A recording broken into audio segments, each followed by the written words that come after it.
Қайырлы күн, менің каналыма қош келдіңіздер. Бүгін сіздердің назарларыңызға өте тамаша болып шығатын қамырдың рецептісін және де дәл осындай самсаның рецептісімен бөлісетін боламын. Олай болса, ең алдымен қамырымызды илеуге кірісеміз.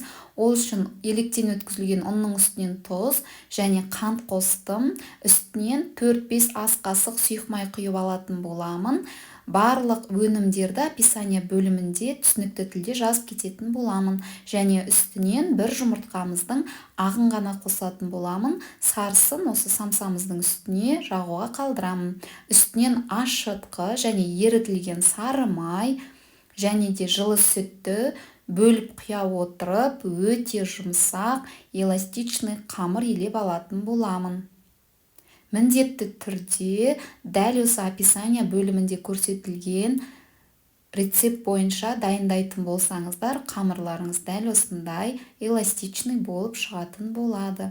Дәл осылай ұнды біріктіріп алғаннан кейін дастархан үстінде 5-10 минут уақыт аралығында қамырды илеуге кірісемін. Менде өте эластичный, қолға мүлдем жабыспайтын тамаша қамыр пайда болды.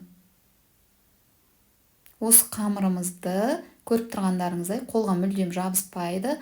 Ыдысымызға салып, және қамырды илеу барысында мен пешті 180 градуста қыздырып, әбден қызған соң өшіріп қойған болатынмын.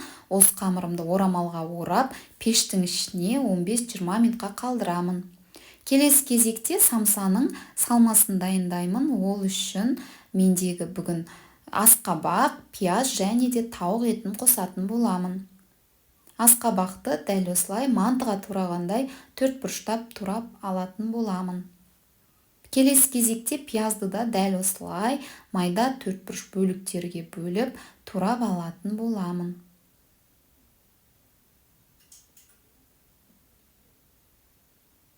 Келесі кезекте тауықтың төс етін де дәл осылай 4 бұрыштап турап дайындап алатын боламын.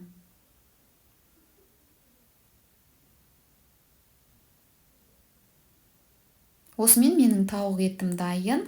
Барлық өнімдерді біріктіріп, үстінен татымына қарай тұз, қара бұрыш және паприка, сұйық май қосып, жақсылап отырып, араластырып алатын боламын.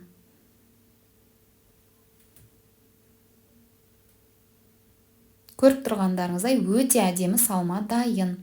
Осы уақыт аралығында қамыр жылы пештің ішінде 25 минут уақыт аралығында тұрды және көріп тұрғандарыңыздай көтерілген өте воздушный қамыр деп айтқым келеді.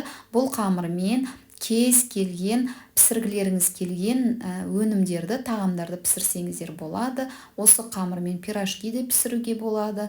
Және де пицца пісіргілеріңіз келсе, пиццаға да, булочкаға да өте керемет қамыр. Алайда булочка пісіретін болсаңыздар, ішіне салма немесе қантты көптеу себетін болсаңыздар, өте керемет рецепт деп айтқым келеді. Қамырларымызды өзімізге қажетті көлемде бөліп, дәл осылай дөңгелетіп дайындап алған болатынмын. Келесі кезекте бір қамырымызды алып, осылай қолдың көмегімен басып, үстінен салмасын салып, ары қарай өздеріңізге ұнайтын формада түйіп алсаңыздар болады. Мен бүгін дәл осылай жасағым келіп тұр. Дәл осылай дайындап алдым. Тағы да біреуін көрсетейін. Қамырды қолдың көмегімен үлкейтіп алып, үстінен қажетінше салмасынан салып, осы самсамызды түйіп дайындап алатын боламыз. Барлық самсаларымызды дәл осы реттілікпен түйіп алғаннан кейін противеньге салып, бетіне орамал жауып, 10 минут уақыт аралығында расстойкаға қоятын боламын. Дәл осылай болып шықты, өте керемет. Келесі кезекте бір жұмыртқаның сарысына бір ас қасық сүтімізді құйып, жақсылап отырып, араластырып алатын боламын. Көріп тұрғандарыңыздай мен самсамды дайындап алдым. Үстінен жұмыртқаның сарысын жағып, қызып тұрған пеште 180 градуста 20 минут уақыт аралығында пісіріп алған болатынмын. Дәл осы рецептпен жасап көріңіздер. Дәл осындай өте жұмсақ және де сіздерге айта кететін нәрсе, қамыр өте дәмді болып шығады. Жей бергің келетін қамырдан дәл осындай самсаны сіздер де жасап көріңіздер. Каналыма тіркелмеген көрермен болсаңыз, каналыма тіркеліп, лайк баса кетіңіздер. Сіздермен бірге болған Мақпал Ерболатқызы. Келесі керемет рецептте кездескенше сау болыңыздар.